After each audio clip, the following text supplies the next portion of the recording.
ಕಾರವಾರದ London bridge ಬಳಿ ಐಆರ್ಬಿಯಿಂದ ನಿರ್ಮಿಸಲಾದ ಟನಲ್ ಎಲ್ಲ ಕಡೆ ಸೋರುತ್ತಿದೆ.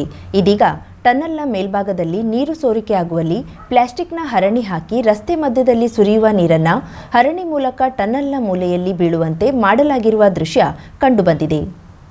ಕಾರವಾರದ ಟನಲ್ನಲ್ಲಿ ಸೋರುವ ಜಾಗದಲ್ಲಿ ಅಲ್ಲಲ್ಲಿ ಪ್ಲಾಸ್ಟಿಕ್ ಪಟ್ಟಿ ಹಚ್ಚಲಾಗಿದೆ. ಇದನ್ನ ಹೊರತುಪಡಿಸಿ ಟನಲ್ ಉದ್ದಕ್ಕೂ ಮಳೆ ನೀರು ಸೋರಿಕೆ ಆಗುತ್ತಿರುವ ದೃಶ್ಯ ಕಂಡುಬಂದಿದೆ. ಇನ್ನೊಂದೆಡೆ ಟನಲ್ ಒಳಭಾಗದ ರಸ್ತೆಯಲ್ಲಿ ವಾಹನ ಸಂಚಾರ ಆರಂಭಗೊಂಡು 1 ತಿಂಗಳು ಕಳೆದಿಲ್ಲ. ಈಗಲೇ ರಸ್ತೆಯ ಗುಣಮಟ್ಟ ಹಾಳಾಗಿದ್ದು, ರಸ್ತೆಯ ಒಂದು ಭಾಗದಲ್ಲಿ ಸಿಮೆಂಟ್ ಹೋಗಿ ಜಲ್ಲಿಕಲ್ಲುಗಳು ಕಾಣಲಾರಂಭಿಸಿದೆ. ಟನಲ್ ಒಳಗಡೆ ಕಾರ್ಮಿಕರು ರಸ್ತೆ ದುರಸ್ತಿ ಕಾಮಗಾರಿ ನಡೆಸುತ್ತಿರುವ ದೃಶ್ಯ ಕೂಡ ಕಂಡುಬಂದಿದೆ. ಕಾಂಕ್ರೀಟ್ ರಸ್ತೆಯ 2 ಬ್ಲಾಕ್ಗಳ ನಡುವೆ ಸ್ವಲ್ಪ ಅಂತರ ಇರಿಸಿ ರಸ್ತೆ ನಿರ್ಮಿಸಲಾಗಿದ್ದು, ಇದರ ನಡುವೆ ಹಾಕಿದ ಡಾಂಬರ್ ಕಿತ್ತು ತೆಗೆಯುತ್ತಿರುವ ದೃಶ್ಯ ಕಂಡುಬಂದಿದೆ.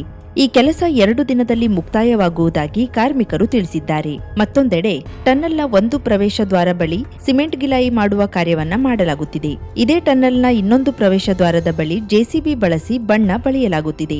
ಒಂದು ಕಡೆ ಟನಲ್ ಸೋರುತ್ತಿದೆ, ಇನ್ನೊಂದು ಕಡೆ ಸಿಮೆಂಟ್ ಗಿಲಾಯಿ ಮಾಡಲಾಗುತ್ತಿದೆ, ಮತ್ತೊಂದು ಕಡೆ ರಸ್ತೆ ದುರಸ್ತಿ ಮಾಡಲಾಗುತ್ತಿದೆ, ಮಗದೊಂದು ಕಡೆ ಟನಲ್ ಪ್ರವೇಶ ದ್ವಾರಕ್ಕೆ ಬಣ್ಣ ಬಳಿಯಲಾಗುತ್ತಿದೆ. ಹಾಗಾದ್ರೆ ಎಲ್ಲಾ ಕಾಮಗಾರಿಗಳನ್ನ ಬಾಕಿ ಇರಿಸಿ ಟನಲ್ ಸಂಚಾರಕ್ಕೆ ಆರಂಭಗೊಳಿಸಲಾಗಿತ್ತೆ ಎನ್ನುವ ಪ್ರಶ್ನೆ ಮೂಡಿದೆ. ಅರ್ಧಮರ್ಧ ಕಾಮಗಾರಿ ಮಾಡಿ ಟನಲ್ ಪ್ರಾರಂಭಿಸಿದ್ದು ಏಕೆ ಎನ್ನುವ ಪ್ರಶ್ನೆ ಜೊತೆಯಲ್ಲಿ ಫಿಟ್ನೆಸ್ ಸರ್ಟಿಫಿಕೇಟ್ ಇಲ್ಲದೆ ಟನಲ್ ಆರಂಭಿಸಿದ ವಿವಾದ ಕೂಡ ಇನ್ನೂ ಬಗೆಹರಿದಿಲ್ಲ. ಕಾಟಾಚಾರಕ್ಕೆ ಈ ಹಿಂದೆ ನೀಡಿದ್ದ ಟನಲ್ ಫಿಟ್ನೆಸ್ ಸರ್ಟಿಫಿಕೇಟ್ ಅನ್ನ ಹಿಂದಿನ ಜಿಲ್ಲಾಧಿಕಾರಿ ಪ್ರಭುಲಿಂಗ ಕವಳಿಕಟ್ಟಿಯವರು ತಿರಸ್ಕರಿಸಿದ್ರು. ಕಾರವಾರದ ಲಂಡನ್ ಬ್ರಿಡ್ಜ್ ಬಳಿ ನಿರ್ಮಿಸಲಾದ ಟನಲ್ ಸುರಕ್ಷಿತವಾಗಿದೆಯೇ ಎಂದು ಪುಣೆಯ ಕಂಪನಿಯೊಂದರ ಮೂಲಕ ಐಆರ್ಬಿ ಅವರು ಕಾಟಾಚಾರಕ್ಕೆ ನೀಡಿದ್ದ ಫಿಟ್ನೆಸ್ ಸರ್ಟಿಫಿಕೇಟ್ ಅನ್ನ ಎನ್ಎಚ್ಎಐದಿಂದಲೇ ಸುರಕ್ಷತೆಯ ವರದಿ ನೀಡುವಂತೆ ಸೂಚಿಸಿದ್ರು. ಟನಲ್ ಫಿಟ್ನೆಸ್ ಸರ್ಟಿಫಿಕೇಟ್ ನೀಡುವಂತೆ ಸುಮಾರು 1 ತಿಂಗಳ ಹಿಂದೆಯೇ ಜಿಲ್ಲಾ ಉಸ್ತುವಾರಿ ಸಚಿವ ಮಂಕಾಳ್ ವೈದ್ಯ ಅಧ್ಯಕ್ಷತೆಯಲ್ಲಿ ನಡೆದ ಸಭೆಯಲ್ಲಿ ಸೂಚಿಸಿದ್ರು. ಇದುವರೆಗೂ ಫಿಟ್ನೆಸ್ ಸರ್ಟಿಫಿಕೇಟ್ ನೀಡಿಲ್ಲ. ಈ ನಡುವೆ ರಾಷ್ಟ್ರೀಯ ಹೆದ್ದಾರಿ ಪ್ರಾಧಿಕಾರದ ಅಧಿಕಾರಿಗಳು ಐಆರ್ಬಿ ಕಂಪನಿಯವರಿಗೆ ಪತ್ರ ಬರೆದು ಟನಲ್ ಸುರಕ್ಷತೆ ಬಗ್ಗೆ ಸೂಕ್ತ ಪರೀಕ್ಷೆ ನಡೆಸಿ ಟನಲ್ನಲ್ಲಿ ನೀರು ಬರುತ್ತಿರುವ ಕಾರಣಕ್ಕೆ, ಮಣ್ಣು ಉದುರುತ್ತಿರುವ ಕಾರಣಕ್ಕೆ ಪುನಃ ಸ್ಥಾಪನೆ ಕಾರ್ಯವನ್ನ ಮಾಡಿ ಎಲ್ಲವನ್ನೂ ಸರಿಪಡಿಸಿ ತಮಗೆ ವರದಿ ಸಲ್ಲಿಸಿ, ವರದಿ ಸಲ್ಲಿಸುವವರೆಗೆ ಟನಲ್ ಬಂದ್ ಮಾಡಿ ಎಂದು ಸೂಚಿಸಿದರು. ನಂತರದಲ್ಲಿ ಪುಣೆಯ school of transdisciplinary science and ಮ್ಯಾನೇಜ್ಮೆಂಟ್ನ ಡೀನ್ ಎಸ್ಕೆ ಮೆಶ್ರಮ್ ಎನ್ನುವ ಪರಿಣಿತರು ಕಾರವಾರಕ್ಕೆ ಆಗಮಿಸಿ ಟನಲ್ಗೆ ಭೇಟಿ ನೀಡಿ ಪರಿಶೀಲನೆ ನಡೆಸಿ ತೆರಳಿದ್ರು. ಇವರ ವರದಿಯ ಕತೆ ಏನಾಯ್ತು ಎನ್ನುವುದು ಕೂಡ ತಿಳಿದು ಬಂದಿಲ್ಲ. ಕಾರವಾರದ ಟನಲ್ ಫಿಟ್ನೆಸ್ ಸರ್ಟಿಫಿಕೇಟ್ ಇನ್ನೂ ನಮಗೆ ನೀಡಿಲ್ಲ. ಫಿಟ್ನೆಸ್ ಸರ್ಟಿಫಿಕೇಟ್ ದೊರೆತ ನಂತರದಲ್ಲೇ ಟನಲ್ ಮೂಲಕ ಸಂಚಾರಕ್ಕೆ ಅವಕಾಶ ಮಾಡಿಕೊಡಲಾಗುವುದು. ವರದಿ ಬಾರದೆ ಸಂಚಾರಕ್ಕೆ ಮುಕ್ತ ಮಾಡಲು ಸಾಧ್ಯವಿಲ್ಲ. ಸಂಬಂಧಿಸಿದ ಅಧಿಕಾರಿಗಳೊಂದಿಗೆ ಇನ್ನೆರಡು ದಿನದಲ್ಲಿ ಸಭೆ ನಡೆಸಿ ಚರ್ಚಿಸಲಾಗುವುದು ಎಂದು ಜಿಲ್ಲಾಧಿಕಾರಿ ಗಂಗೂಬಾಯಿ ಮಾನ್ಕರ್ ತಿಳಿಸಿದ್ದಾರೆ.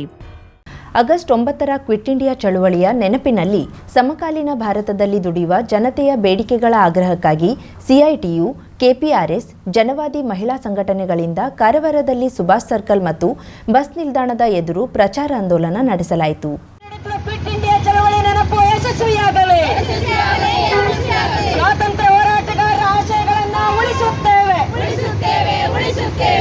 ಈ ಸಂದರ್ಭದಲ್ಲಿ ಸಿಐಟಿಯು ಸೇರಿದಂತೆ ವಿವಿಧ ಸಂಘಟನೆ ಕಾರ್ಯಕರ್ತರು ಸುಭಾಷ್ ವೃತ್ತದಲ್ಲಿ ಮಾನವ ಸರಪಳಿ ಮಾಡಿ ಬ್ಯಾನರ್ ಹಿಡಿದು ಪ್ರತಿಭಟನೆ ವ್ಯಕ್ತಪಡಿಸಿದ್ರು.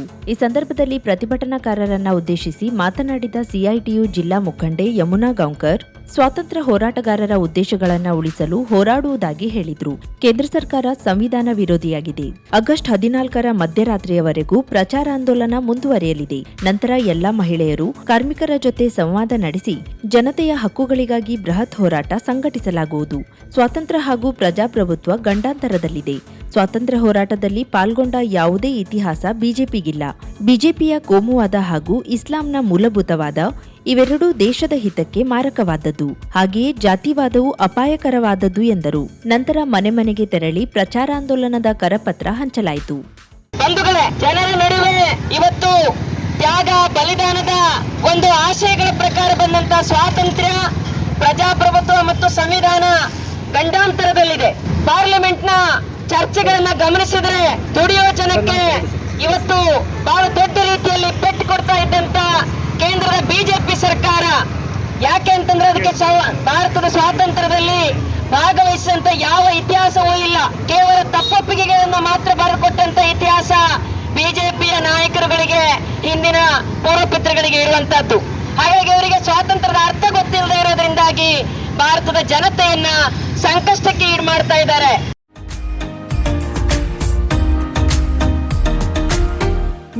ಎಂಟರ್ಪ್ರೈಸಸ್ ಬೃಹತ್ ಎಲೆಕ್ಟ್ರಾನಿಕ್ ಹಾಗೂ ಫರ್ನಿಚರ್ ಮಳಿಗೆ. ಉತ್ತರ ಕನ್ನಡ ಜಿಲ್ಲೆಯಲ್ಲೇ ಅತಿ ಹೆಚ್ಚು ಮಳಿಗೆಗಳನ್ನ ಹೊಂದಿರುವ, ಅತಿ ಹೆಚ್ಚು ಸಂತೃಪ್ತ ಗ್ರಾಹಕರನ್ನ ಹೊಂದಿರುವ ಮೂಲಕ ಹೆಗ್ಗಳಿಕೆಗೆ ಪಾತ್ರವಾಗಿರುವ ಏಕೈಕ ಸಂಸ್ಥೆ ಮಿಲನ್ ಎಂಟರ್ಪ್ರೈಸಸ್.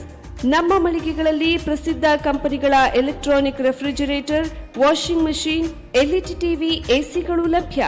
ಭಾರತದ ಕರಾವಳಿ ಹವಾಮಾನಕ್ಕೆ ಹೊಂದಿಕೊಳ್ಳುವ ನಂಬರ್ 1 ಬ್ರ್ಯಾಂಡ್ ಆದ ಗೋದ್ರೇಜ್ ಕಂಪನಿಯ ಕಪಾಟು, ಆಫೀಸ್ ಟೇಬಲ್, ಆಫೀಸ್ ಚೇರ್, ಬ್ಯಾಂಕ್ಗಳಿಗೆ ಹಾಗೂ ಚಿನ್ನದ ಅಂಗಡಿಗಳಿಗೆ ಬೇಕಾಗುವ ಸೇಫ್ ಲಾಕರ್ಗಳು ಅತಿ ಕಡಿಮೆ ಬೆಲೆಯಲ್ಲಿ ಲಭ್ಯವಿದೆ.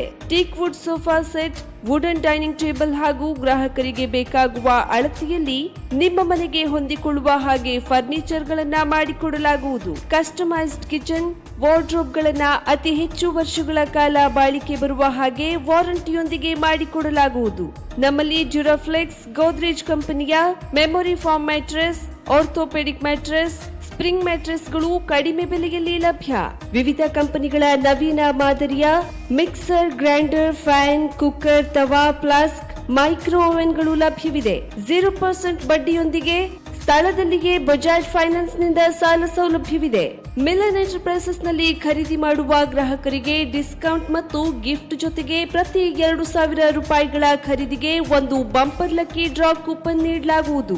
ಈ ಲಕ್ಕಿ ಡ್ರಾ ನಲ್ಲಿ 7 ಲಕ್ಷದವರೆಗೆ ಬಹುಮಾನ ಗೆಲ್ಲುವ ಅವಕಾಶ ನಿಮ್ಮದಾಗಿರುತ್ತದೆ. ಲಕ್ಕಿ ಡ್ರಾದಲ್ಲಿ 1 ಕಾರ್, 2 ಬೈಕ್ ಮತ್ತು ರೆಫ್ರಿಜರೇಟರ್, ವಾಷಿಂಗ್ ಮಷೀನ್ ಸೇರಿದಂತೆ 30 ಲಕ್ಕಿ ಗ್ರಾಹಕರಿಗೆ ಬಹುಮಾನ ಗೆಲ್ಲುವ ಅವಕಾಶ.